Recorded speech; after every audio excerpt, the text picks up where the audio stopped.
All right, and we are live. I have been looking forward to this all day. What is up, guys?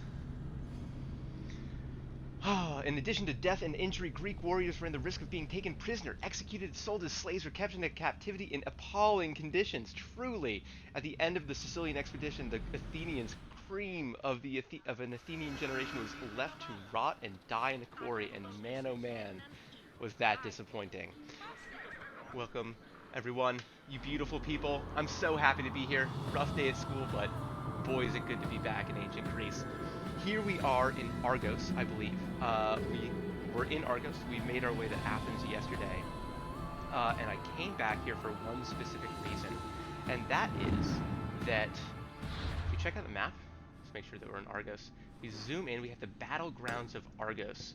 And I'm not sure what battle they're referring to, but as you see, it's a densely forested area. And y'all know what time it is when we have a big forest next to Argos. Oh, and dive in a pile of rose petals just for the purpose? How romantic. They must know that I'm a romantic at heart. So, let's see, where is that battlefield? I marked it on the map. Ruh-roh. Did I lose myself? Bad spatial awareness. There we go. Okay. So it looks like it's to the west.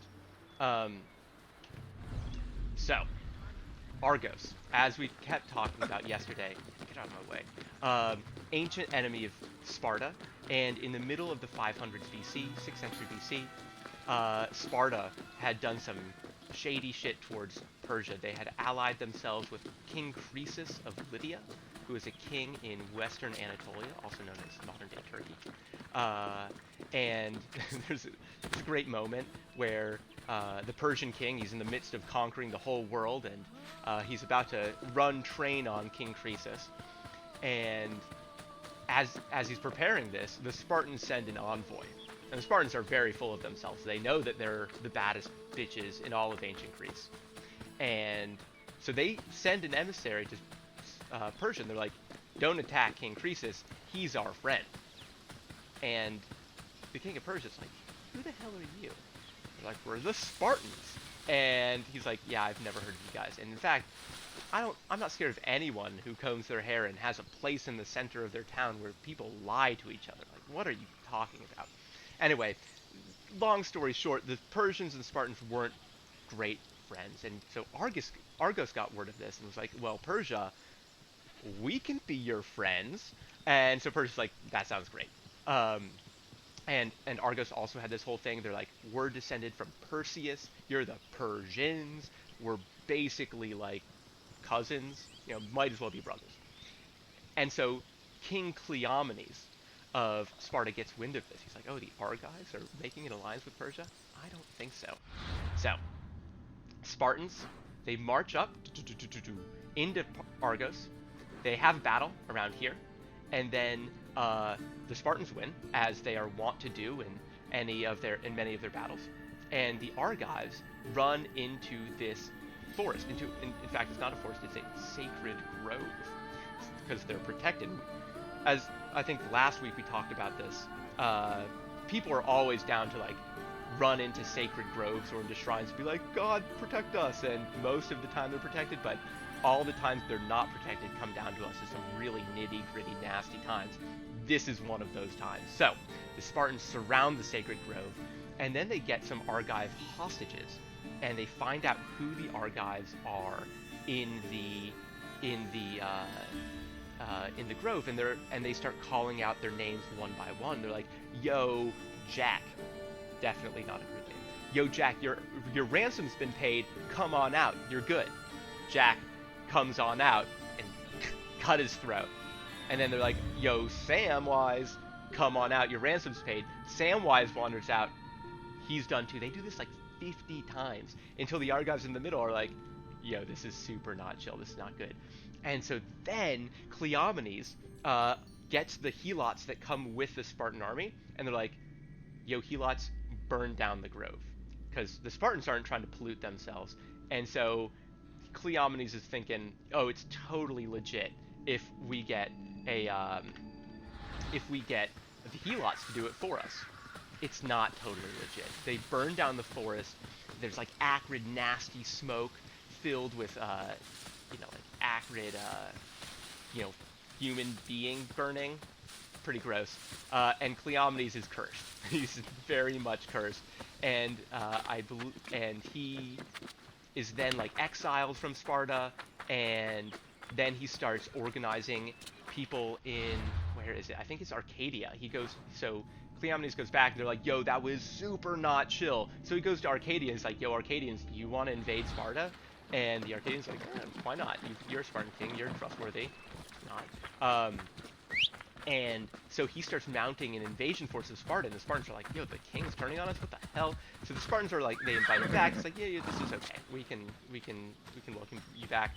He's not really welcome back, and by the time, and then there's a bunch of politicking that goes on, and he ends his days in a prison cell, where this is a Jeffrey Epstein story I told last week, where he definitely killed himself, or he definitely didn't kill himself. And he's like found the next morning with himself like cut to ribbons, sliced, his arms all over the place. Really pretty gruesome. Cut himself to ribbons, as they say. And that ended the Spartan king Cleomenes. And this guy helped to found Athenian democracy. He went in and deposed the oligarchs who had been in Athens. We're going to get to Athens in a little bit. Let's just make sure we're going the right way. And we're not. Yeah, we're just going to fast travel, because that's going to be easiest. Do we want to go here?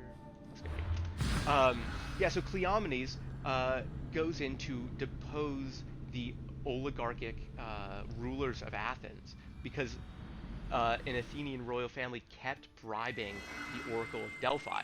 So you start to see, like, in the old days, in the Dark Ages, all the Greeks are like, oh, everything's sacrosanct, the divinities are super powerful, and we need to worship them and respect them. And then once we get to the historical period, people are like, we're going to bribe the Oracle, because that's totally legit. So you have this family called the Alcmaeonids, and they keep paying the Delphic Oracle to say, to tell the Spartan king, we cannot help you at all until you free Athens. And there you go. And so he ends up leading an army there and deposing the oligarchs, and then he's turned on the Athenians to get rid of him. And that's part of the founding of democracy. So today, we're going to hopefully look at the democracy of Athens. So we're going to head this way, head south, and make our way into the city. It's going to be really, definitely the most embarrassing part of this, besides me, just nerding out for an hour and a half, is my horrible sense of direction. So please, guys, do better than me and learn how to navigate your way around a 3D space. Let's get on this horse, and let's try not to break this horse's leg. So we're making our way downtown into Athens. You see, we've got the hinterlands. As we mentioned yesterday, Athens was unified supposedly by King Theseus. But you have a very broad Attic, the region of Attica, an Attic hinterland full of vineyards, olive trees, and all of the farms that we've seen so far. Gate to get through. You know what? We don't need gates. We're an assassin. God, I love this. Yeah, no armed guard is going to prevent us from getting in. Woohoo! Little Alex Honnold steps. Go in here. And as you can tell, I'm dressed up like an Athenian guard, skirt and everything, looking great. No one thinks that I'm an imposter. Man, he looks cool. And it looks like we're gonna get... So we got this vase icon up top. I think it's time to check that out. So this is going to be all about the vase painting and creation of amphorae in Attica, and this is one of their main industrial exports. Would anyone who's... So I got rid of the viewer count because that's hitting too close to my pride. So could any viewer just say hello in the chat just to make sure that I'm live? It's totally fine, you don't need to interact, but let me know if anyone's out there. All right, let's start Hello, this tour. wanderer. May I introduce you to the Keramikos, the kiln that warms all of Athens' pottery. Shouts out Hestia and her mom. Mom of Hestia is Rhea, at least the divine one. Okay, Aspasia is the girlfriend of Pericles, who we will meet a little later on, and the Keramikos or Ceramikos is, I think, both the cemetery, but also, as you might be able to tell from the name, Keramikos, looking like ceramic, is where the pottery is going to be created. And back in the day, pottery is like Tupperware, except more so. All packaging of goods is going to happen in clay pots. So it's incredibly important. And Athenian wares are spread all throughout the Mediterranean. And I'm going to stop there because I don't want to offer any spoilers that they're going to tell you better than I would. The Keramikos was a special neighborhood in Athens, where potters created vases and containers that stood all over Greece. This tour will take you through the elaborate process needed to turn something as simple as muddy clay into ornate perfume vases and gilded wine cups. Come find me when you complete your visit, and we can talk more about what you've learned. Alright, Aspasia's looking especially fabulous today. I'm going to change my garb. This guy's looking a little hideous. So, Anthusa, yeah, she's dope. Or Alcibiades. I'll do either one. Or if there's anyone else you would like, you could do because Artemis. But right now, we're going, whatever her name is, I already forgot. I also love how she runs like Cinder after Cinder has eaten a lot. Like the wide-footed waddle. Great. The Keramikos was a large, sprawling area northwest of Athens' Acropolis. While part of it was used as a graveyard, it was also dedicated to the creation of pottery. The Keramikos was so significant to the art form that its name lives on in the word ceramics. Perhaps drawn by the river, potters moved into the area and formed their own bustling community. It's believed that by the end of the 5th century BCE, hundreds of thousands of pottery vessels had been made in Athens, including everything from heavy, undecorated cooking pots to delicate and beautiful containers reserved for the most precious oils.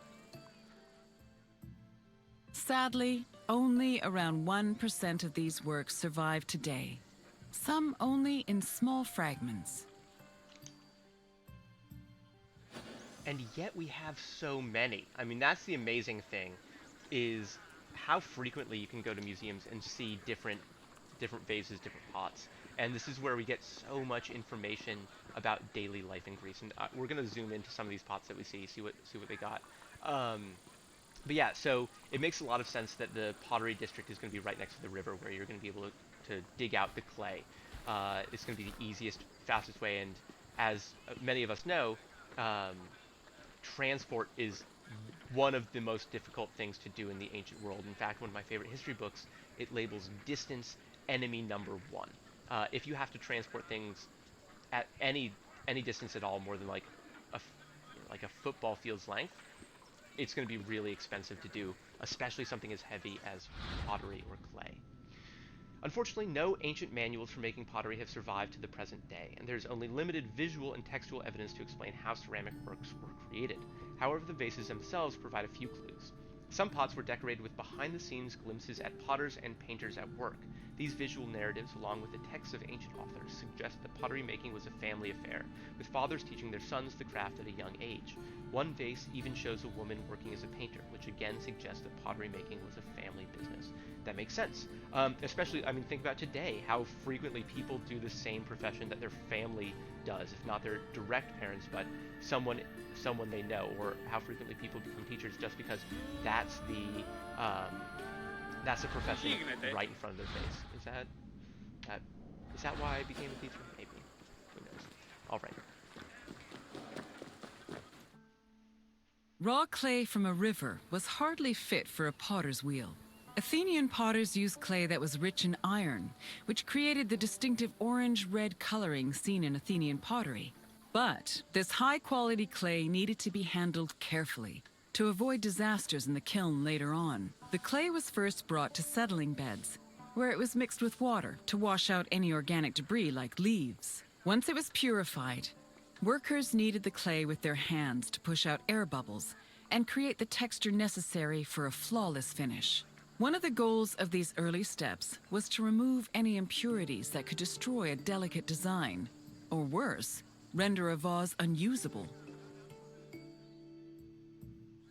Did you guys ever do pottery and art, and they really harped on the idea that if there were any air bubbles or imperfections, it's gonna blow up in the kiln? That gave me such nightmares as a kid. It's like, it's gonna blow up, it's gonna be a bomb, it's awful. I don't think it was that bad, I think it just cracks. While we describe Athenian vases as painted, their red and black designs weren't actually the result of paint, but of special preparation of the clay itself known as a slip. Levigated slips. Oh, that is a word I have never seen before. That's cool. Levigate. I'm gonna have to write that down. Levigated slips were named after a process in which water was used to help refine the finest particles of clay from the coarser, heavier ones, leaving a solution that was equal parts water and clay. Different clays with different mineral compositions offered a palette of options for pottery makers. For example, white clays were used to add light highlights and black and red figure scenes. That's so cool. So they weren't painted. They used different types of clay on the surface. Slips were also a key element of vase construction and were used to help attach segments of larger vases together and to help anchor elements like handles to the body of a vessel. So I've used slips in pottery. You know, when you're putting, as they say, handles on a vessel, you kind of like make marks on, you do like hash marks on it, right? You carve something like this, a lattice, you put slip on there, and then you attach another piece with a carved lattice on it, and that helps to join the two pieces together. But they also would use it to decorate things. That's very cool. And let's take a look. Can I go into... It's not letting me go into first person mode, but I'm trying to see these vases up close. And not just like run into people willy-nilly like the menace I am. Once the clay was cleaned, it was up to the potter to shape it into a vase by spinning it on a wheel or pressing it into a mold. Their choice depended on what shape they wanted for the vase, but they also considered the possible scope of its decoration. Potters did not work alone. A workshop might have had many people working together on different aspects of production. Potters collaborated with many different painters for decorating their creations. Some of these painters even became potters themselves. Cool. All in all, a single vase could be worked on by many different artists, with each one focusing on a different aspect of its design. So, oftentimes I read about vase making and flora creation in factories. They call them factories, right? Factor comes from the Latin word to create. And so you're going to have a workshop where you have a number of people, not necessarily an assembly line, but a number of people working side by side, sharing materials, maybe sharing a single, maybe there's one boss who is providing the capital to get the raw materials, handling the logistics. Oftentimes these factories are going to be run by slaves. Slaves in the ancient world could very frequently be skilled and create things as beautiful as this, for example. Don't look too closely. This guy's having a bit too much fun with himself. Vases often had inscription known as poietes, or signatures that identified the workshop or owner responsible for the overall production of the vase. I gotta say, the Greeks' proclivity to put 3 or more vowels together, not a fan. Sometimes a vase named both its potter and its painter. Most Athenian potters and painters remain anonymous, but over the years, scholars have identified the specific styles of hundreds of individual artists and workshops, even though their names have been lost. These identifications have been achieved by examining different qualities on the vases, such as the placement of relief lines, sketch designs, and even the shapes of painted eyes and noses. Terracotta head Cantharos with 2 female heads attributed to the Brygos painter. So that's what they're going to call it, is the Brygos painter. They can tell, people have studied this so closely that they can tell when vases or pots have been created by the same person. So here we have an example. Now here's something interesting. Do you think this guy's using slip, or do you think that he's painting? Because I don't think he's a perfect After the painter. pots were shaped and decorated, they were packed into kilns for the lengthy and delicate firing process. The process had 3 stages: oxidation, reduction, and reoxidation. The main purpose of the firing process was to carefully manage the clay's exposure to oxygen. The chemical reactions caused by firing gave the pots their distinctive orange-red coloring. This also turned the designs made from the clay decoration slips glossy and black. The most difficult part of the firing process was managing the fires themselves. It required an enormous amount of skill and experience to properly judge the exact temperatures needed, and even the smallest mistake could ruin several hours of work. Truly. I mean, think about managing a fire when you're using firewood, or better yet, they are probably using charcoal.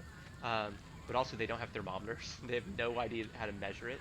Today we have industrial processes. We can use electricity, we can use natural gas, all ways that we can kind of evenly put in material or fuel to a fire. Whereas back then, there was no way to evenly do it. And they also can't measure. They just have to do it by sight or even feel. Experimental archaeological projects and scientific advancements have changed the way researchers understand the ancient firing process. For example, instead of firing a single cycle, it's possible some pottery workshops fired vases twice or even more. While discarded shards, misfires, or damaged or unfinished vases may seem like mistakes, they actually offer new clues as to how ancient Greek pottery workshops functioned. So this is a misfired black cup, and it's from 480 to 470. I wonder how we know it's so exactly. So that's right around, that's the decade of the Persian Wars. 480 is the second Persian invasion, and 470 is a decade after the Greeks won it, or 9 years. Vases could be decorated in all sorts of ways. Before 530 BCE, Athenian vases were decorated using the black figure technique, where figures and designs were painted as dark silhouettes. At the end of the 6th century BCE, painters created a new technique called red figure, an inversion of the painting process that left the figures in red and the background in black. This gave the artist more freedom to better explore details like muscles and individual locks of hair. Designs were sketched onto the bare surface of the pot using a thin, sharp tool. Thin relief lines, which helped define subtle elements like facial features, were added using a brush made of a few stiff hairs. More elaborate vases were sometimes gilded, but these decorations were so delicate, they were most likely only added after the firing process. Very nice. I love the, I don't know if you noticed, but this guy that we're seeing on the screen right now, he was like itching his leg at the beginning. How detailed is that? How cool. Designs were not painted onto vases in the same way we view painting today. Athenian vase painters used a kind of slip, a mixture of clay and water that became a glaze when the vase was fired. Different dilutions and concentrations allowed artists to adjust qualities like color and opacity for even finer designs. So this is the old style, or at least it looks like it. When is this from? Amasis made me. So this is from 550 to 530 BC, and they were saying that they changed from the black figure to the red or the white figure because that's going to allow them to draw on black lines to give them shape, texture, contours, etc. This is a black figure olpe, so it would be brutal if the quiz at the end asks us to name, or asks me to name all the different types of pots, because that is very difficult. Alright, it looks like Aspasia is waiting for us. Let's take this quiz. You've returned! As you can see, pottery was an arduous and delicate process, but was exemplary of the skill and craftsmanship that dominated Greek art and culture. Now, is there something else you'd like to do? I think we're ready for a quiz. Then let's get right to it, starting with What do an you think, easy Trouble, for this question. one? What was responsible for the orange-red color of most Athenian vases? Paint, leaves, blood, iron. I'm gonna go with iron. Correct. Athenian Love that. potters worked with clay that was rich with iron, and that iron created a distinctive orange-red coloring. On Because to the iron next question. oxidizes. Same What thing with were bronze. the chambers for firing pottery called? Kiln? Is that, are we allowed to do that? Frigatrons? That's gotta be like the name of a bad guy. Frigatron. Correct. Pottery was fired in kilns, and the firing process was extremely precise and delicate in nature. You're almost done. Just one more question. The firing process was made up of how many stages? Okay, how about this? When I get a question wrong, and you call me on it in class, so if you need to prove to me that you're watching this, if you call me on that in class, I'll bring you guys donuts or something. Correct. The 3 stages of the firing process were oxidation, Or maybe reduction, carrots. and That sounds good. reoxidation. That sounds better. You know your pottery. Well done, Wanderer. Cool. All right, I think that is all. Then we Speaking must of part tours, ways. I got in touch with Ubisoft because I wanted to know if there's a way to do this in chronological order. Historical nudity, we'll keep that on unless Hestia's mom wants to tell me that we need to turn it off. But I think it's okay for now. There's supposed to be a way to do these tours in chronological order, because one of the problems I'm having is that we're just running around with our heads cut off, and I know that we're not going to go to the mines of Laurium just yet. We're going to save that for right before the Persian League, so probably, actually we could do that next week. But a lot of these, if you look, these points of interest are just unlabeled. So I don't know what I'm getting into, and I really don't want to spoil anything, given that this game itself is set in the Peloponnesian War, or 60 years ahead of where our class currently is. Oh, cool. So here is an amphora dealer. I don't know how to do Greek nouns, so I think that it's amphora is singular, amphorae plural. Here is this cool, I can't call it painting, slippage? Is that what we're working with here? I don't know. Let's interact. Motifs and scenes. Perseus chasing Gorgons from an Attic black-figured Kiathos. Gorgons being the sisters of Medusa. Perseus being the one who kills them all, because Medusa's life is super tragic, and it doesn't end when she is raped by Poseidon in Athena's temple and then turned into a horrible, hideous, serpent-haired woman. It ends when Perseus comes to find her in her hidden area and murders her there, because she could not catch a break. Whether it was monsters battling gods, famous or infamous lovers, heartbreaking tragedies, artists used their clay as a canvas to depict whatever they desired. Vases made in the Keramikos told many stories, ranging from scenes from everyday life, such as 2 young Athenians flirting with each other, to phenomenal cosmic battles, like Perseus slaying Medusa, which we have right here, it looks like. Or I guess these are just regular Gorgons? I'm not sure. By the 5th century BCE, painters and potters drew on a wide variety of inspirations for their work. So, Gorgons are supposed to have snake hair, I think, but this looks very different from that. We got wings. It looks even like they're wearing a mask. Perseus does not have his mirror shield that he's often described as having, but he does have those winged sandals, and he has this kopis. The kopis is a Greek type of sword that has a larger end point. It's one-sided. It's kind of halfway between an axe and a regular sword that we might be familiar with. It has more chopping power. I used to have one. I got a kopis machete when I went to Guatemala, because obviously if I'm going to be a hiking guide in the jungle, gotta get a machete. Did I ever use it? Yes, but it wasn't legitimate. I was just out there hacking at things like a 2-year-old, but it's super dope anyway. I had to leave it in Guatemala because I couldn't bring it back on the plane. Sad.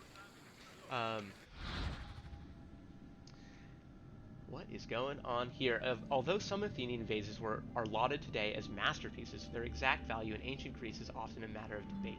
Workers in the Keramikos were craftsmen and operated largely outside the elite social spheres they often depicted on their pottery. This fact, combined with surprisingly low price indications on even the largest and most elaborate Athenian vases, suggests that vases were not exorbitantly expensive. However, certain dedications were made by craftsmen like Euphronios hint that some workshops were very successful, right? So this is going to, as I mentioned at the very beginning, these are everyday items. They are mass-produced. They're one of the biggest industrial goods that Athens produces, and indeed, before the Athenian Empire, it's one of the largest sources of Athenian wealth. These vases. Okay, can we?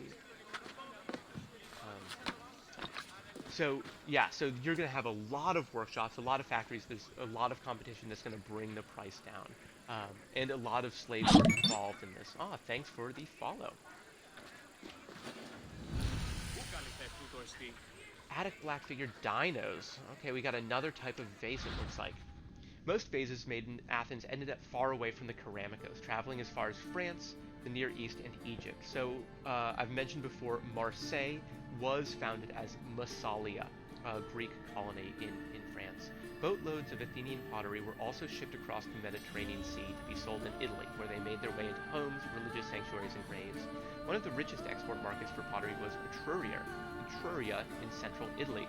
So central to northern Italy was Etruria. It was occupied by people known as the Etruscans, and this is one of the first peoples that the Romans had contact with. So when Rome is like way back in its founding, Rome and Etruria start butting up against each other, and Rome actually has a few kings from Etruria. As a result, Etruria is the source of some of the best preserved Athenian vases. Some of these vases have even been marked with Etruscan graffiti that allows archaeologists to learn more about their functions. So here we have a galley. So a galley is any type of oared ship. It doesn't look like a trireme, so it's probably going to be like a merchant vessel. Although we have around the lip, these are all scenes of war. We have hoplites. It looks like we have a chariot, and so this is showing a land battle and ships sailing. That said, let's see. So this guy in the back has a rudder. It does actually look like this prow is going to have a beak underneath, and that beak is, of course, the ram, which is how ancient naval battles were fought and won. And I'm looking forward to bringing you guys... Oh, no way. I'm looking forward to bringing you guys into Rome Total War, where we can have some naval battles as well as land battles. And, let's see, Minotaur Fraud. Okay, we're definitely going to do this. Is there an actual Minotaur? Doesn't look like it. I think the closest I can get to this horn-headed dude is as a fraud. Okay. So it looks like, as you can tell, we're kind of in the ramshackle area. The Keramikos is one of the more, definitely the plebes, common people are living here. And the first democratic politician his name is Themistocles. We'll probably meet him soon, and he actually set up shop in the Keramikos. So even though he was a noble, he was a lesser noble, and I think one of his parents was not an Athenian citizen, but he bought a house in the Keramikos, even though every other politician or person who wanted a political future set up a mansion. They're like, I'm amazing, I'm rich, you should honor me because I am luxurious and wearing all the coolest, finest draperies or whatever. Themistocles set up a house down in the main area and really courted all of the common people. That's how he got their vote, and he became very, very successful for doing that. He was the first politician who really embraced the poor and wasn't like, ugh, don't touch me. He's like, no, come into my house. I've got musicians playing. It's all good. The Pioneers. Sometime at the end of the 6th century BCE, the Keramikos hosted a group of artists known as the Pioneers.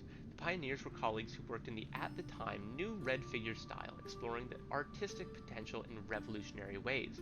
Artists like Euthymides, Euphronios, Phintias, and Smikros, identified by signatures on their work almost 2,500 years later, brought new innovations to portrayals of everything from aristocratic parties to mythological duels.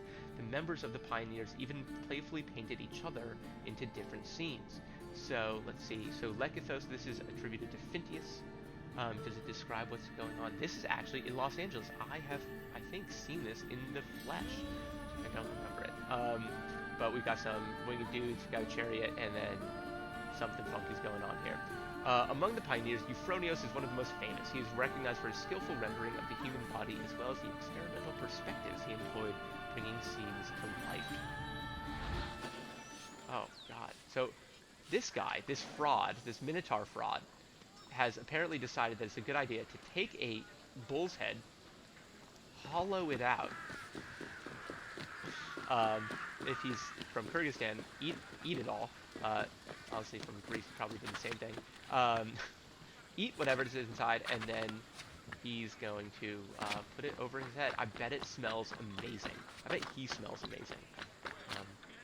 I read a book recently that was talking all about the perfume trade. Frankincense and myrrh, back in the day, right, you give it to Jesus, but also you used it to make yourself not smell terrible. Because baths were rare, and, like, soap wasn't super good. It's a disaster. I could not imagine. So one thing that Assassin's Creed does not show us, well, maybe it does, actually. So this big puddle, probably full of human excrement. Probably really nasty in the city, and that's why cities were typically lethal for all of human history, really up until the 1800s, is because there's just human disgustingness, to say nothing of all the dead animals just lying around. Oh, you've got horses in the city? Well, they die too, and now they're just rotten in the street because who's going to take them out? There's no municipal trash service. Oh, it's so gross to think about.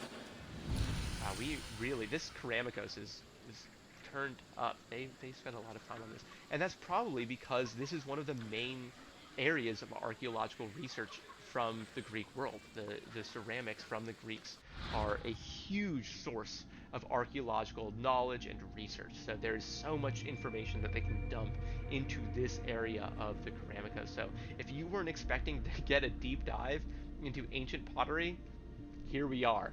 Tune back next time and we'll do some battles and stuff, fun stuff like that. But we're looking at vases right now. Ancient Greek pottery came in all shapes, sizes, and colors and served a multitude of different purposes. Unfortunately, there are few clues as to what different kinds of vases were called. However, modern scholars have assigned certain Greek words to different vases based on their size and possible function. Pottery vessels were ubiquitous in the ancient world, and they were used for everyday activities like eating and drinking. They were also used in religious functions and athletic competitions, and some even served as baby rattles.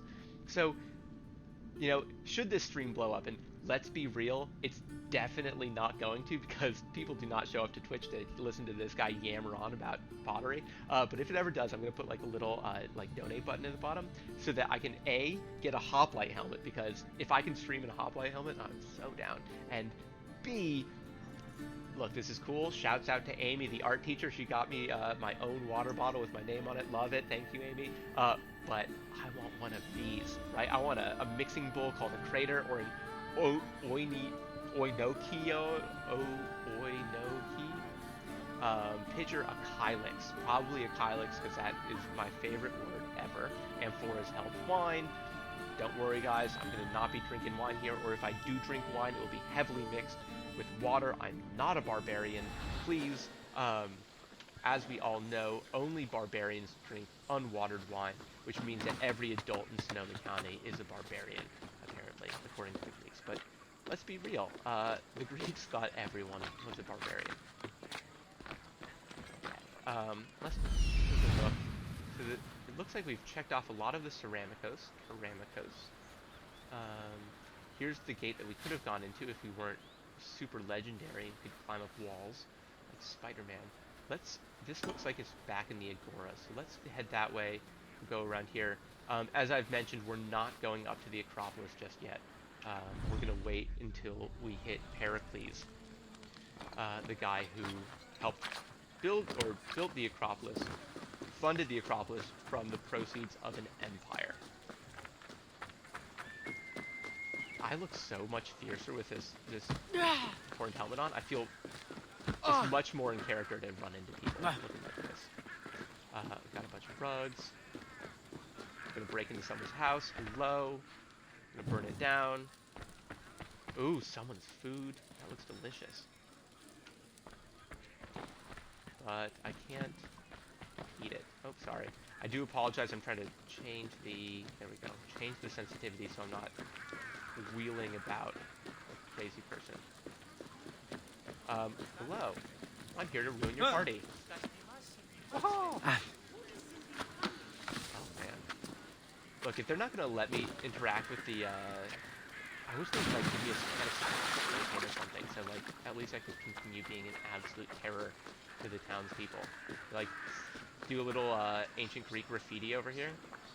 The ancient Romans did, right? The classic thing is, you go to Pompeii and it's so cool. It's like, wow, we get to see how the Romans actually lived, and then you look at the walls, it's like, wow, they made dick jokes.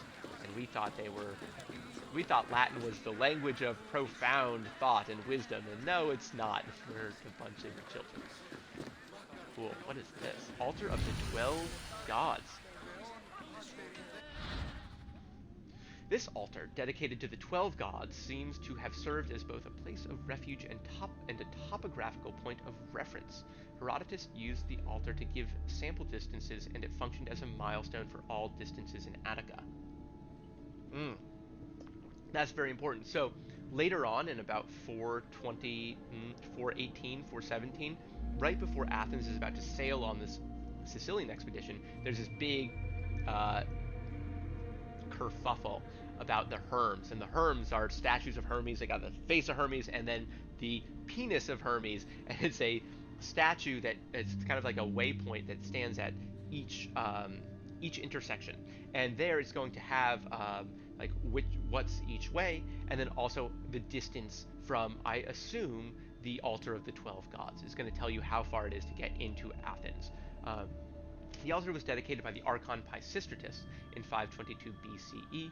The exact identity of the 12 gods is still debated, but it is commonly accepted that they were the same 12 Olympian gods that were represented on the east frieze of the Parthenon. There are 12 Olympian gods, so right, the main ones: the Zeus, Hera, Athena, Apollo, Aphrodite, Artemis, etc. And here is this is Adonis, not the 12 gods. These guys are praying to it. Shouts out, love your piety, thank you. And here we are back in the Agora. We got a potter. Ooh, look at this. He is spinning, and can we tell how he's spinning it? It looks like magic. Oftentimes in this game, they do a pretty good job of showing the locomotion of different things. So you can look at there's a lot of like trains, or we've seen a number of industrial processes where you can actually tell how is this thing supposed to move, and that's one of the reasons I love to show you guys this. Is there's some physical lessons in this as well. That guy, he probably slaughtered a small squirrel and sprinkled his blood somewhere, done a little voodoo witchy stuff, and then that thing just started perpetually motioning. Who's Apollo? Does anyone know? I wonder if we have Apollo in the chat right now. Apollo with Cathera and palm tree, seen from a lekithos. That's a lot of words that I don't know. Apollo was a complex deity with several different attributions. He was the god of art, music, and poetry, light and knowledge, prophecies, and medical healing. Yeah, he's oftentimes associated with the sun, even though the Greeks also had Helios and his chariot. He was the son of Zeus and Leto, and the brother of Artemis. Since Hera was very jealous of Zeus's extramarital affairs, Leto was forced to seek refuge in Delos to bear her child. So the Delian League, as some of you may be familiar with, was founded with a treasury on Delos, a sacred island, and it was thought that the treasury there would be held sacred by the gods. And then, of course, in the middle of the 5th century BC, around 450 or so, Pericles is like, nah, I don't think it's so safe. Yoink, brings the whole treasury of this this pan-Hellenic League, all these different city-states that are contributing money and is supposed to be held in common. We're all fighting together, and Athens is like, nah, that's ours now because we're powerful. Let's bring it back to the Acropolis where it's going to do more good. And then by more good, it means that we're going to build a giant temple. It's going to look amazing and fabulous. And all the other Greek states are like, wait, I thought we were supposed to be paying for boats to defend ourselves. And Pericles is like, I'll burn you. I'll burn you to the ground. And so then the Delian League just became an empire, and yay, coercion. Apollo was depicted as a young, beardless, and beautiful man. His main symbols were the lyre, the bow, the tripod, and the laurel branch. So here we have the lyre. Is there a bow? No. We have a palm tree. Let's just call it a laurel branch. Apollo had several sanctuaries in Greece, but the most famous was the sanctuary in Delphi, where his oracle resided. And I cannot wait to bring you guys there. It's very, very cool. Here we have a small little shrine to Apollo. We got some spears. Cool. Oops. And here, let's go up. Maybe this is the shrine of Apollo. Temple of Hephaestus. Okay, we've been here before. We were here yesterday, so maybe we'll travel to the other side of it. Ooh, what is that? Let's check that out. As I was told last week, that looks like a Doric column, but I'm really bad with, there's, I think, Ionian, Doric, and then there's also Corinthian. I know Corinthian because they're like the most flowery and like fabulous at the top. The Doric and Ionian columns, not so good at looking at. 23 minutes, the Agora of Athens. You guys down? Should we do a little more exploring before the Agora, or you think it's good? Let's do it. We're here. Greetings, wanderer, and welcome to the Agora of Athens. That's what I look like under the bull's head. Scruffy. Okay, so I kind of like, it's probably like Velcro. The beard just like sinks right into the bull's flesh, and it's kind of like a Spider-Man suit. The Agora is the beating heart of any Greek city. It is a place where all types of people may gather, from citizens and foreigners to magistrates and philosophers.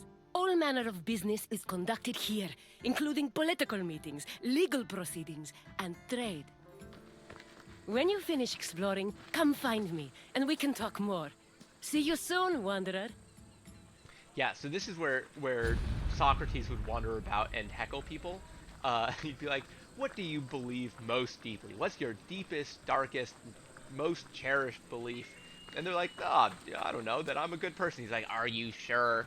Do you believe that? And he's like, really tear you down, and then by the end of it, you're like a withered, sobbing mess, crying in the puddle. And it's like, I don't know what I believe anymore. And then Socrates would be like, well, that's because I know nothing, and I'm wise because of that. The Agora was the civic center of Athens, but it wasn't only frequented by politicians and city officials. The area housed a market where people could purchase food and other goods from merchants. It was also frequented by philosophers, who used the public space to establish schools and pass on their teachings to students. Religion had its place as well. Temples dedicated to Hephaestus and Apollo were located in the Agora, along with the altar of the 12 gods and the monument of the eponymous heroes. Yeah, so it's the central meeting place. If you think, I mean, in America, unfortunately, we have so much urban sprawl, there's no real center of the city. But if you go to the older cities, there's downtown districts where everything is concentrated. And of course, 2,500 years ago, it's going to be even more concentrated. The more that you can compress things, the easier it's going to be for the entire city to make use of that area. And so the Agora is going to be, or the Agora, as Aspasia calls it, is going to be that central nerve center. Central nerve center. I could do better than that. I apologize. The Pan-Athenaic Way is the Athenian Agora's main street. It runs from the Dippolon Gate up to the Acropolis, so it goes all the way through the city up to the top of the Acropolis. Its name is derived from the Pan-Athenaic festival held every 4 years in honor of the city's patron goddess Athena. At first, the festival was only religious, but over time it expanded to include athletic events and cultural competitions as well. Cool. I imagine those cultural competitions include like face painting, right? That's going to be not face painting, but vase painting, and maybe a little bit of face painting. The Panathenaic Way hosted the climax of the festival, a procession that ran all the way up to the temple of Athena on the Acropolis. However, the road was also used for some of the festival's athletic events, including chariot races and foot races. So here we go. This is the Agora, and it would wind its way up to the top.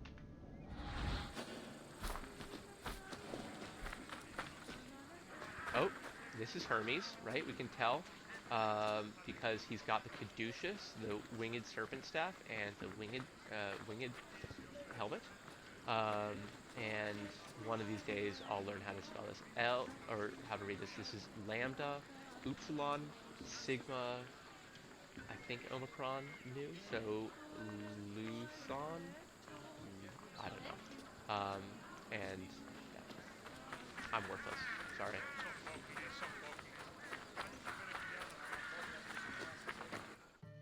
The painted stoa, or stoa poikile, derived its name from the panel paintings on its wall.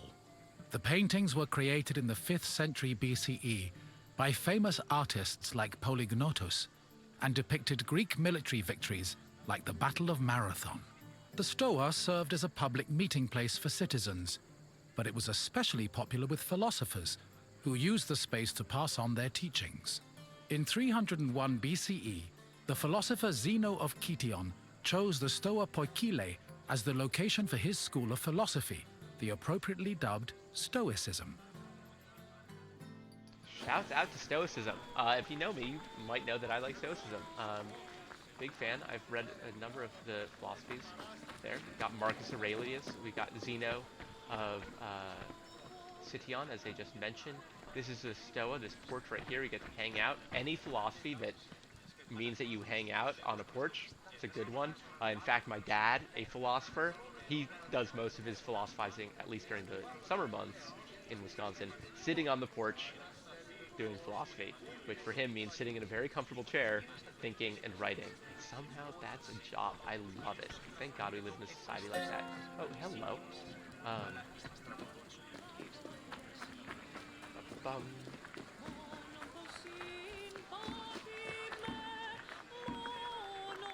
it. Yeah, is there like a slash dance option here? Monon, monon. Yeah, I feel you, homegirl. Monon, monon. Trade in the Agora was supervised by magistrates. There were 5 agoranomoi who kept order in the market, controlled the quality of goods, and collected market dues. This provided revenue to the city and helped pay the magistrates and those in charge of maintaining order. The market benefited everyone. Customers bought what they needed, merchants made their living, and city officials received the money they needed to keep the wheels of democracy turning. So we've got the agoranomoi. We also have, from yesterday's stream, we had the metronomoi, right, who are in charge of weights and measures. And so it's really important that you have publicly understood, clear, just, and fairly decided units of measurement, regulation. If someone feels cheated, they can go to the agoranomoi and feel that they have a good chance of, having their grievance heard and then adjudicated fairly. And this is really important for the growth of Athens as a commercial center, not just for its region of Greece, but for all of the Eastern Mediterranean, because it was seen as having fair law courts, just magistrates who are chosen for sound decisions, etc. And so this is also one of the reasons that the United States is as powerful and important financially as it is, because people see our legal system and financial system as relatively open, just, and fair, especially when it comes to comparing it to other people or other countries around the world. The Agora offered a wide variety of products for purchase. Many merchants were grouped together by the category of their products into what was called circles or guilds. Slaves were made up an important section of Athens' population. Slaves who made up an important section of Athens' population were also available in the Agora. However, trade was not limited to the Agora. Several craftsmen and sculptors lived on the slopes of the Areopagus hill, which then became the center of the. Well, first it was the Areopagus was initially kind of like the oligarchic council, and eventually over time the democracy neutered it to the point that it was solely a murder court, or a court that tried murder trials. Um, Potters and manufacturers worked in the Keramikos neighborhood, and metal workers were stationed around the Hephaestion. Those selling products could be professional merchants, kapelloi, artisans selling their own products directly, or even peasants selling their surplus. So here we have people, it looks like, making bread.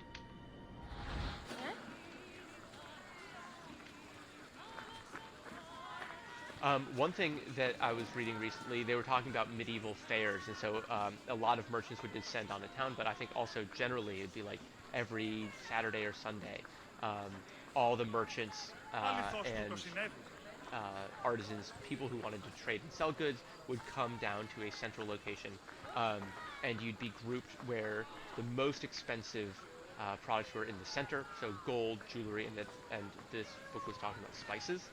So that if you stole something, that you had to run all the way through, you could most easily get caught. And on the very outside, you're going to have the butchers and the tanners and the people who are doing kind of disgusting work, so that you can toss your guts or your offal into just wherever. You're also the tanners are using really awful materials or liquids. I'm forgetting the term. But tanning was a really gross process. Probably still is, to be honest. We just put it out of sight and we don't think about it. The original Temple of Apollo Patros was built around 535 BCE by Pisistratos, but was destroyed by the Persians during their invasion a few decades later. It long remained in ruins, except for the altar, which was left standing as a reminder of the Persian sacrilege. Eventually, a new temple was built in the 4th century BCE. Inside was a statue made by Euphranor, the same artist who painted in the Stoa of Zeus. The temple held special significance in Athens, as it was connected to the origin of the city's people. The name Patros, meaning fatherly, referenced the belief that Apollo was the father of Ion, founder of the Ionian Greeks, from whom all Athenians are descended. I've never heard that before. That's very cool. So the Athenians just love making up origin stories for themselves. I feel like every Greek has a bazillion origin stories for their family, for their people. You know, the Athenians were created one way, and then the Ionian Greeks another way. And so everyone's related to gods in a lot of ways. So I guess that's their way of telling themselves that they're special. In America, we just tell every child they're special, but here they're descended from gods. The Ionians were one of the 4 major Greek tribes, along with the Dorians, the Aeolians, and the Achaeans. The Ionians spread from Ionia, a region on the east coast of the Aegean Sea. They also founded several colonies, mostly in Sicily and South Italy. So one of the really annoying, confusing things is Ionia is the coast of western Turkey. So that's where the Ionian Greeks are from. It includes a lot of the islands, so the Ionians include many of the island peoples of Greece. One notable exception being the Melians on Melos are Doric, so they're related to the Spartans. But then they also, because of their seafaring, they go around the Peloponnesus to the western side of Greece, and that's the other Ionian Sea, and this includes Sicily, what's known as Magna Graecia, or Big Greece, and a lot of areas on the western coast of Greece, Albania, the western side of the Balkans, etc. Athenians claimed that Attica was the motherland of all Ionians, and that Ion, the eponymous hero of the Ionians, was an Athenian by way of his mother. According to mythology, Ion was the son of Creusa, who herself was the daughter of Erechtheus, the mythical king of Athens. Here we have a Roman copy of a bronze original statue. This is in marble, and as we were saying yesterday, it's very rare that a Greek original comes down to us, and usually what we think of as Greek sculptures were actually done by Romans much later on.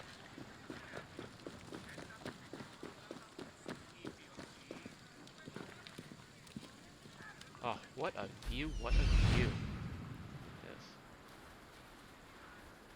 Man, I cannot wait I know I've said this before, I'm going to say it again. I cannot wait for like 10 years from now to be teaching a Greek history class and everyone's got VR goggles. Hopefully we're not still doing distance learning. Hello, Bobby Drain. Where are we learning about? We are learning about Athens. So we're in the middle of the Agora of Athens, the main central meeting location.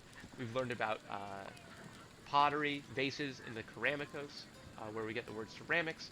And here we're learning, this is the Temple of Hephaestus that we were at yesterday, but today we're going to learn a little bit more about it. The Temple of Hafeistos overlooks the Agora from the Colonus Agoreus hill. Today it is one of the best preserved temples in Greece, owing to its conversion to a church in the Middle Ages. Shouts out to Jesus. But while this transformation preserved the structure, it also damaged the surrounding sculptures. The temple was dedicated not only to Hephaestos, the god of metallurgy, but also to Athena Ergane, goddess of arts and crafts. Nearly every part of the Hephaestion was lavishly decorated with depictions of famous mythological events, like the labors of Theseus. Yeah, it truly is a wonderful The place. Theseus scenes gave the temple the nickname Thesion, a name that lives on today as a city district in Athens. Cool. Oh yeah, so we can see the Hephaestion right there. And so if you remember yesterday, I was remarking about how it's weird that in Athens, which the Athenians trace their lineage back to that kind of horror story slash really awkward teenage phase between Hephaestus and Athena. It's weird that you have them in the same temple. So there they describe how Athena Ergane and Hephaestus are both the patron gods of crafts, of industry, and of making things. Because the Hephaestion was dedicated both to Hephaestus, the god of metallurgy, and Athena Ergane, the goddess of crafts and weaving, it is no surprise that many metalworking shops were installed on the same hill as the temple, all of which contained evidence of the production of weapons and armor. Similarly, as Athena was also the patron goddess of potters, the pottery quarter, known as the Keramikos, was also just behind the Hephaestion. Look at this, still looks great. So I've mentioned Guatemala before today, but in Guatemala, in the city I lived in, it's called Quetzaltenango, they actually had a version probably of the Parthenon, but it was a Greek temple that looked like this with the columns and everything.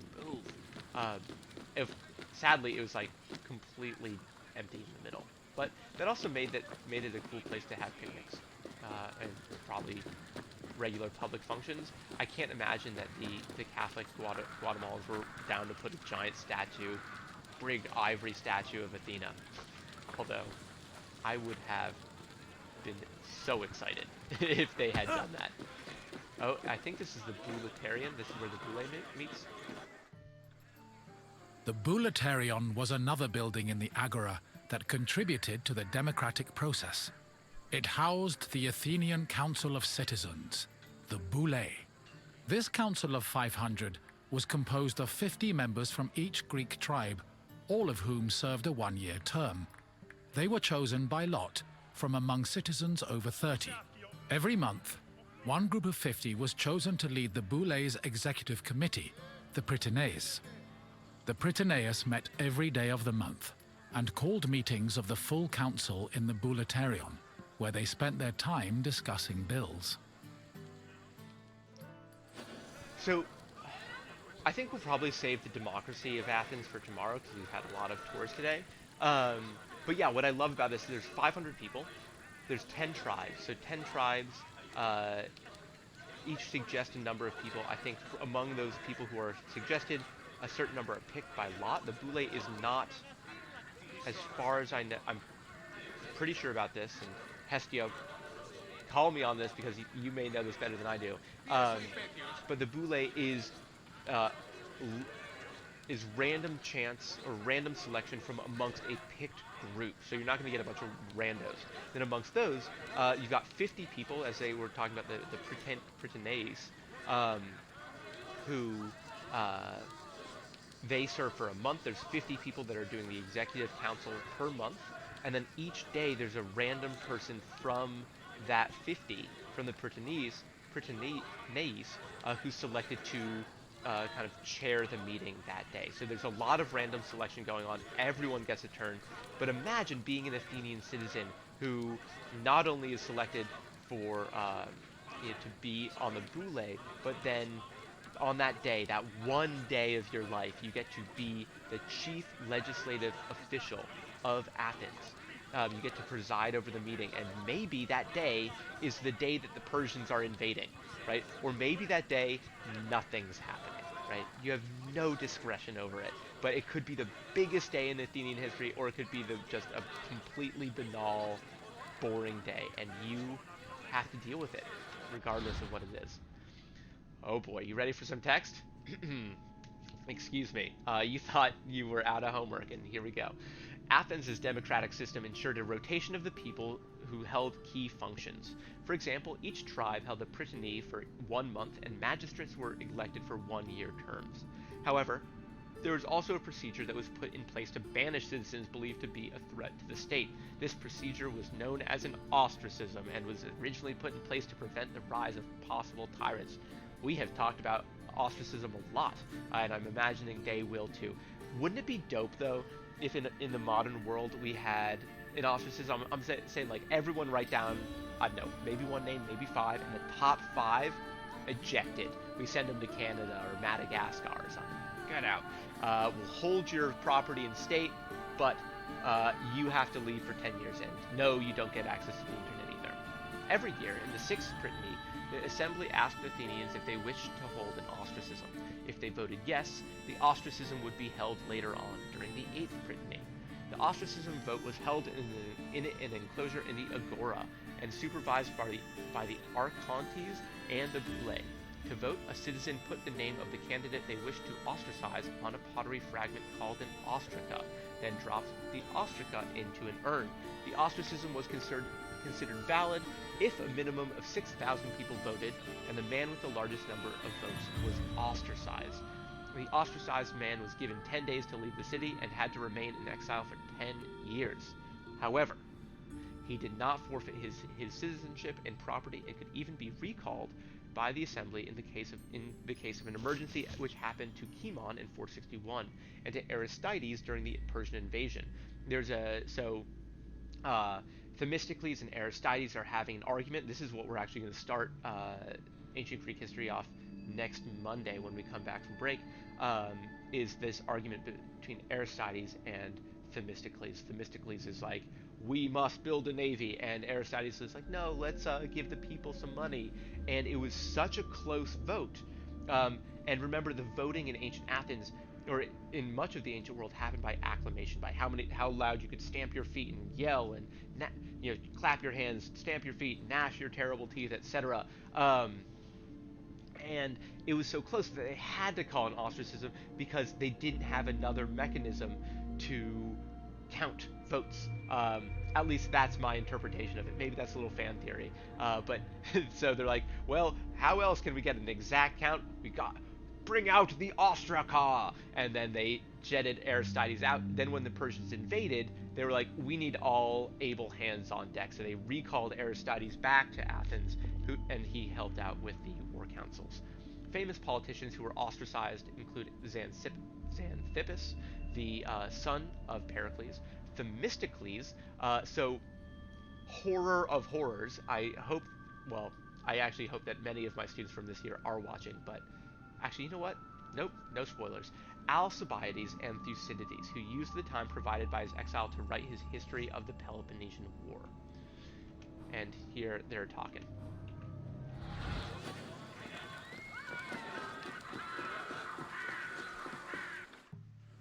The Prytaneon was one of the most important buildings in the Agora, as it was the headquarters of the Prytaneus.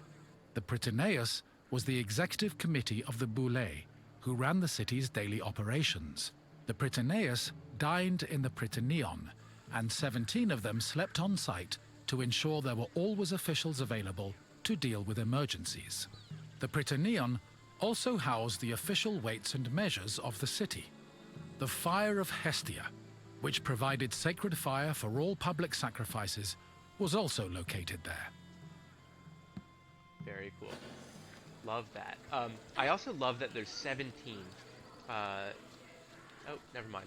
I mean, I love that there's 17. The rationale that I had in my head isn't actually totally sound, so forget I said anything. Sacred fire to Hestia. Oh, you know what I stopped doing? I did that sacrifice.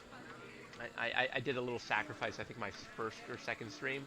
I had a sacred fire and everything, and I totally forgot. And look, I even have my sacrificial animal, my sacrificial blade, and my sacred fire. So maybe I'll invoke the muse real quick. And we only have 20 minutes left, but here's some sacred fire promoted by not Hestia, but Bic. Thank you, Bic. Lighters, sacred fire, sacred blade, and please bless us, O Hestia, Artemis, and Apollo, with your divine favor to make this stream wonderful.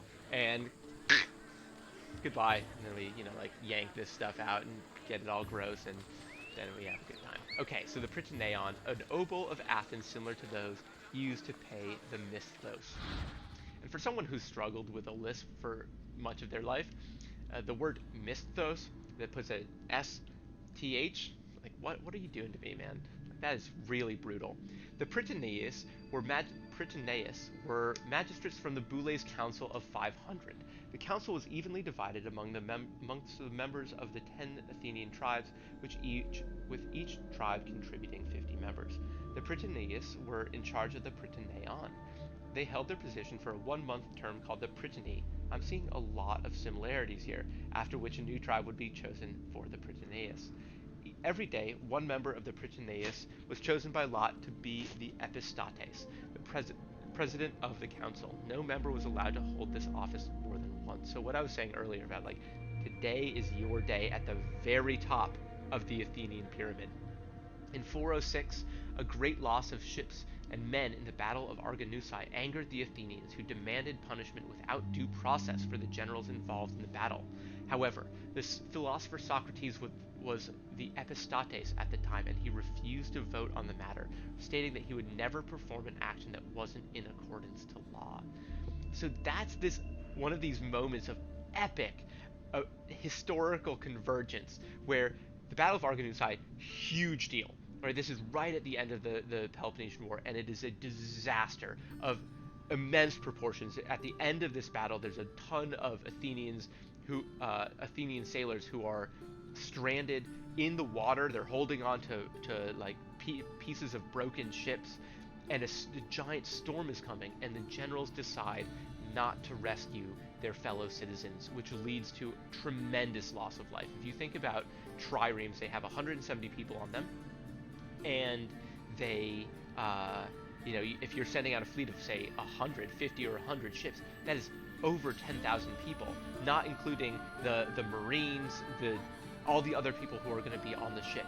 And so there are thousands of people potentially in the water, and you have to make this decision: do we risk the rest of our fleet at the end of this battle to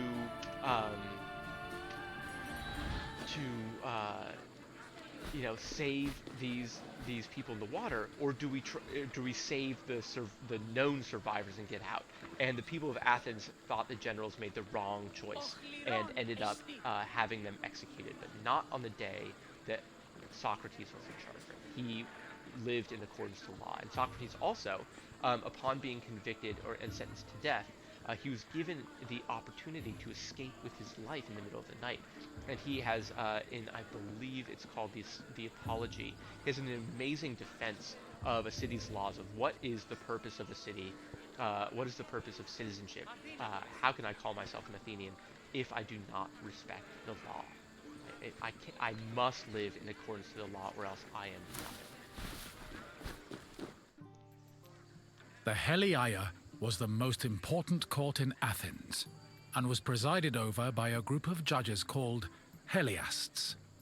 Judging was a regular part of an Athenian citizen's life, with trials happening almost every day. Heliasts were chosen randomly based on 2 factors. First, that they were on the official list of 6,000 potential Heliasts. Second, that they were present at court on the day of the trial. A stipend of 2 obols was established by Pericles to compensate for the loss of work while on Heliast duty, and also to encourage participation in the judiciary process. Cool. Yeah, so all or most of the institutions, except for leadership and war, were at least in part democratic, deeply democratic. And so the jury courts of the Heliaia were, you might be in a court with hundreds or thousands of people watching and voting a certain way, right? It's not going to be 9 people, and the trial is probably not going to last as long as a modern trial, but okay, I gotta change this guy's head. This is disgusting. But you're going to be judged by a jury of your peers, and you're going to be judged by a lot of them. It's kind of like the wisdom of the crowds thing. Let's do Alcibiades, because he is going to fit in the Agora. Alcibiades being a playboy Athenian. During the 5th century BCE, the regime of Athens implemented an important innovation to encourage participation in the city's democracy. At the instigation of Pericles, a special allowance called the misthos was created.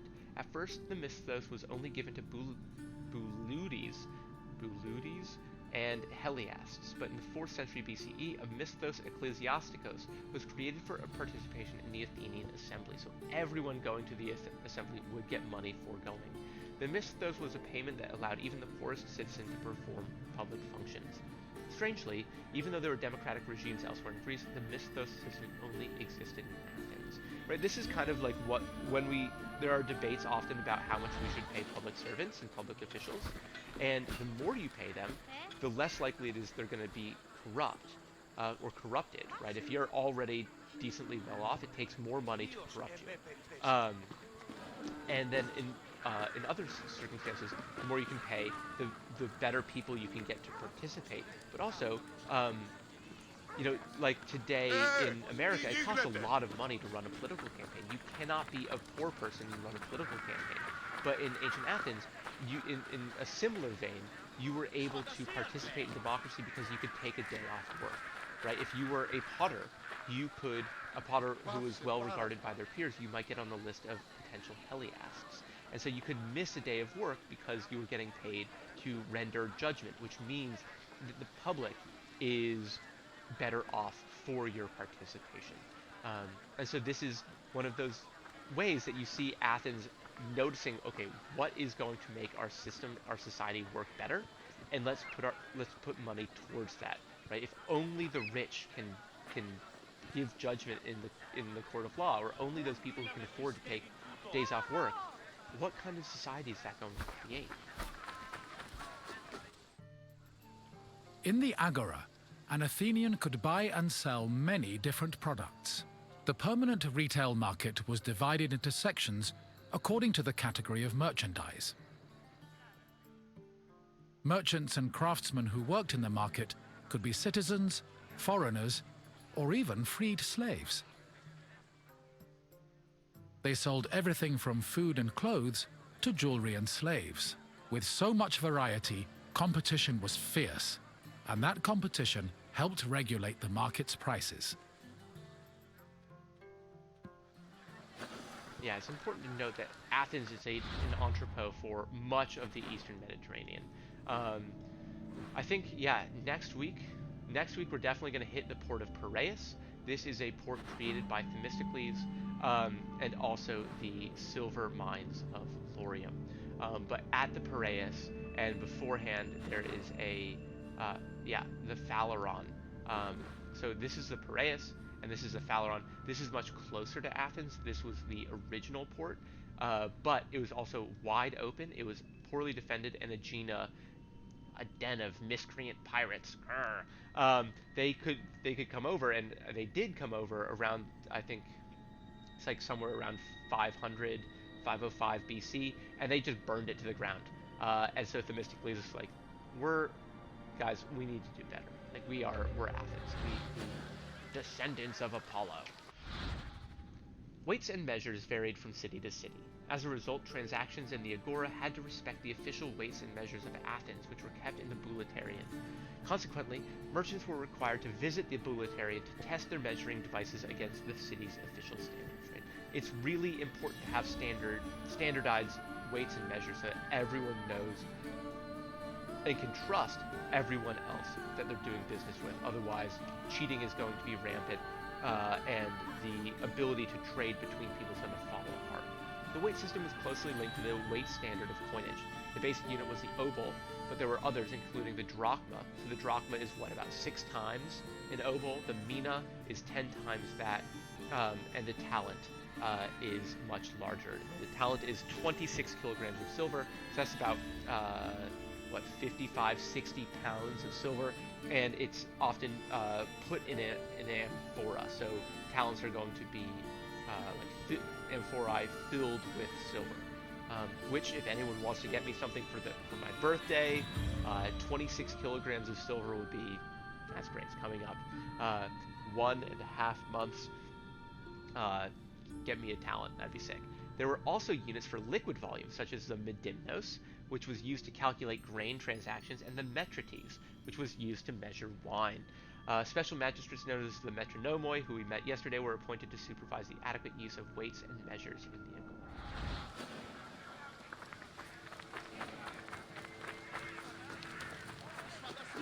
More stations left, and that's probably going to carry us to the end. Any questions so far about what we've seen? Personal thoughts on the metronomoi? Gotta say, I like the agoranomoi a little bit better, but metronomoi definitely serve a better function, a good function. Hardest words to pronounce? All of them? I don't know. I'm struggling here. The Heliaio wasn't the only court in Athens. This other court was located next to the South Stoa. Historians believe it to be a court based on the discovery of a nearby box containing 7 bronze ballots. These ballots were used by jurors to give their verdicts. The reason trials were so common in Athens might have been related to their democratic regime, which promoted the individual's right to demand reparations for injustice. However, not all legal matters were settled in this fashion. If a claim was small enough, it was settled individually by a magistrate. Public trials were reserved for more serious offenses, such as murder, theft, and political crimes. Sorry, was he talking about something? I found a cat. Athens' most famous judicial affair is probably the trial of Socrates in 399 BC. The philosopher was accused of impiety against the pantheon of Athens and corruption of the city's youth. The events of Socrates' trial have been related by 2 of his disciples, Plato and Xenophon. It's possible that the accusations against Socrates were politically motivated, as many of his friends, including Critias, Charmides, and Alcibiades, were against the city's democracy, which was already in jeopardy after Athens' defeat in the Peloponnesian War. Furthermore, even though he denied it, Socrates was often associated with the sophists, who were being used as scapegoats for the loss of Athens' traditional virtues, right? So, you have their loss in this big war, they're looking to blame someone, it's gotta be this guy with newfangled ideas, Socrates. Whatever the reasons for the accusation, Socrates was found guilty, and since the law provided no specific penalty for his offenses, both the accusers and the accused were required to suggest a possible sentence. Oh, we talked about this yesterday, didn't we? Socrates proposed to be fed in the Prytaneon at state expense, while his accusers were like, he should die. And finding, being, oh, you're guilty, you should probably not be fed at the state expense, the judges, or the jury found that he should probably drink hemlock. Always committed to following the law, Socrates accepted the fatal verdict and was executed. And here he is, with a little misshapen nose.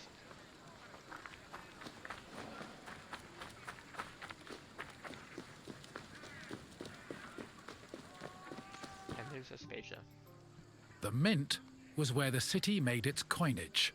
It is believed that Athens' mint was in the city's agora, as modern excavations have turned up small disc-shaped pieces of metal used to make coins.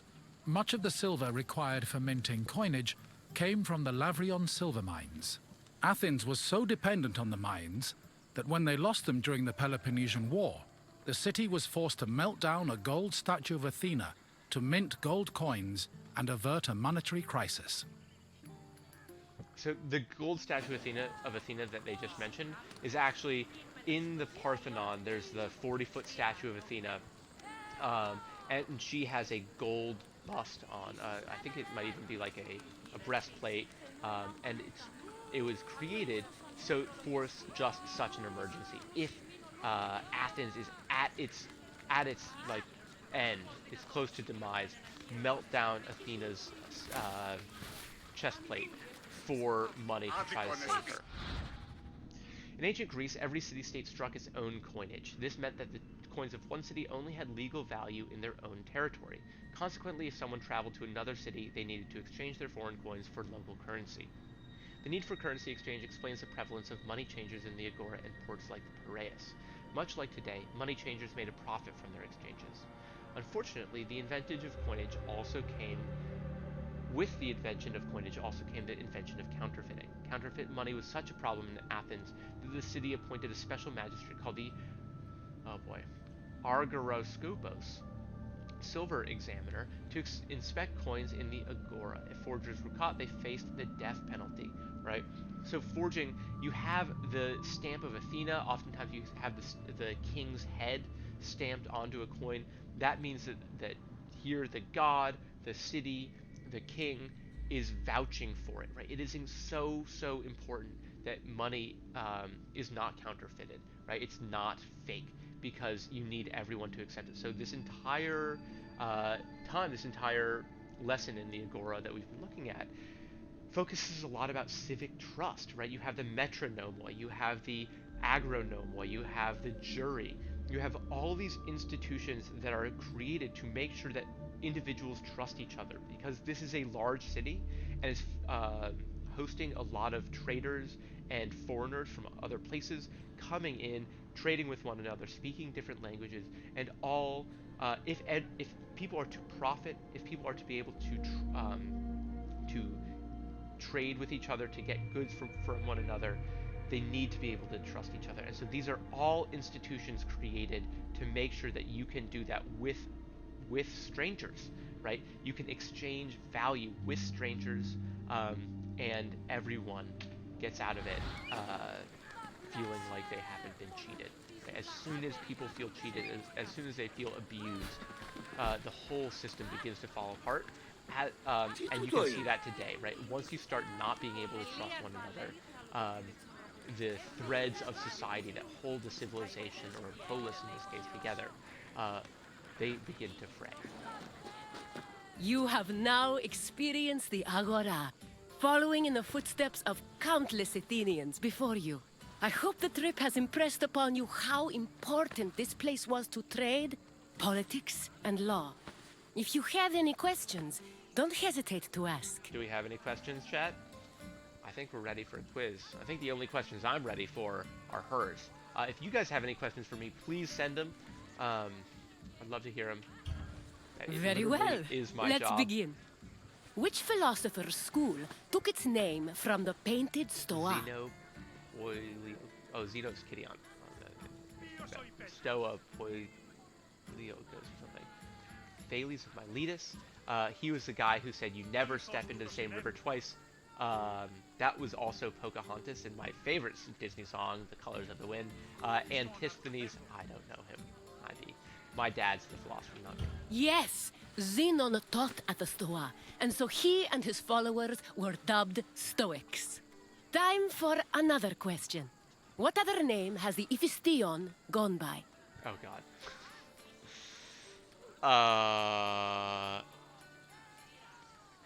Oh, it's the Thesion, right? Theseus. It's right there. Yeah. Wow. That was from, like... Man, this was the longest... This is probably one of the longest tours in all of... in this entire game. So, if you've hung on there, thank you. Correct. The name was inspired by the scenes showing the hero Theseus, which decorate the temple. Only one question left. When Athens lost the Lavrion silver mines during the Peloponnesian War, which statue did they melt down to mint new coins? Athena.